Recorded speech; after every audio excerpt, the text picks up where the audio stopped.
Hi there, my name is Kim Berkeley. I'm one of the authors of the Speaking Out About Self-Injury blog over on HealthyPlace, and today I wanted to share some tips for finding some self-harm prevention exercises that will work for you. Now, my first tip is a pretty obvious one, but it still needs to be said. If at all possible, it is best to work through this process with a therapist or another mental health professional. The reason for this is that somebody with that kind of expertise and that kind of experience will know all of the options at your disposal, and they'll be able to help you work through that list a little bit more effectively and find solutions hopefully a little bit more quickly than you might on your own. My next tip is to start small. The last thing you want to do is overwhelm yourself right away by trying to take on too many different new tasks, trying to completely change your life or your lifestyle, trying to get better, because overwhelming yourself and stressing yourself out is only going to make the situation worse, and it's going to make it harder to stick to anything that might have otherwise worked for you.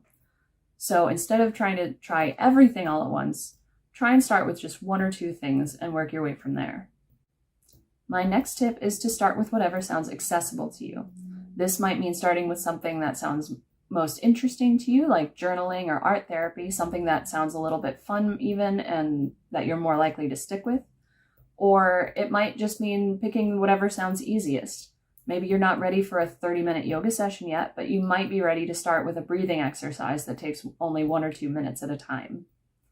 Starting small like this makes it easier to step up from there. It gives you a good starting place where you won't feel overwhelmed, you won't get discouraged right away, and you can always build up from there if you need to.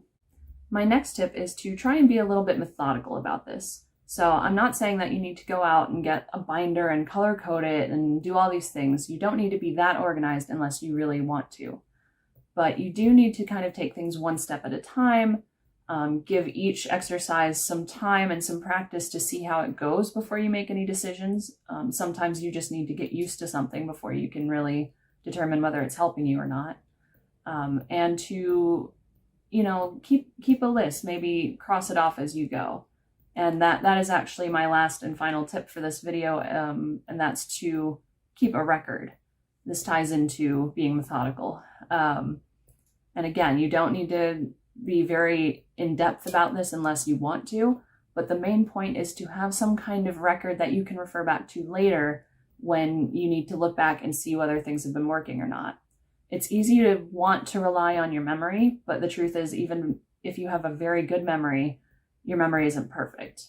We tend to distort things over time. Sometimes we remember things being better than they were. But in a case like this, the more likely thing is that you'll remember things being worse than they were. We tend to overemphasize negative experiences in our memory, and we tend to be very wary of repeating them. So, for example, you might be trying a breathing exercise that is working pretty well for you, but maybe one time it doesn't.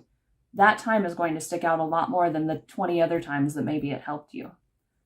If you just rely on your memory, you might not have a very clear picture of how things are going. But if you have a record, whether it's a journal, just a crossed off list of things that you've been through, maybe a little checkbox thing, or something more elaborate like an actual record of everything you've done, when you've done it, things like that, whatever it is, as long as it's something concrete and it's something that you do very soon after you try an exercise, when you look back later, you'll have a much clearer picture of how things went, what's working, what's not working, and you can make better decisions for moving forward from there.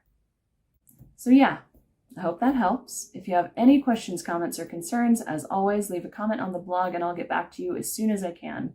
Otherwise, I will see you in the next video. Take care.